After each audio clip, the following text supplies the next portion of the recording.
para po ay makapag-evangelize, makapagkilala po, updated pa rin po ng mga lahat ng mga tuntunan na ibinigay po sa puso ng bawat isa sa atin para maibahagi sa kanilang mga santuaria sa mga tao sa paligid nila. Kasi kaya hinihiling ko po ang pagkalinga. Kasi ano, naging experience ako sa ibang bansa. Sa tagal siguro ng at hindi po siya makikiayon sa kasalanan. Okay? So ngayon, ano po ang naging solusyon? Si Jesus. Sa sobrang pagmamahal ng Diyos sa atin, sinong binigay niya?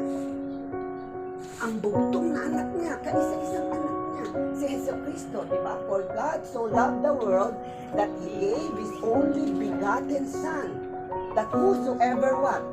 Believes in Him shall not perish, but have eternal life. Di po ba? Ibig sabihin, maniwala.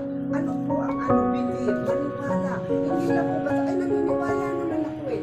Sumusunod ba tayo sa kanyang pinabuutos? No? Naglilingkod po ba tayo? Inaano po ba natin? Pinapractice po ba natin yung pakikipag-ugnayan sa kanya? No? May relasyon po ba talaga tayo na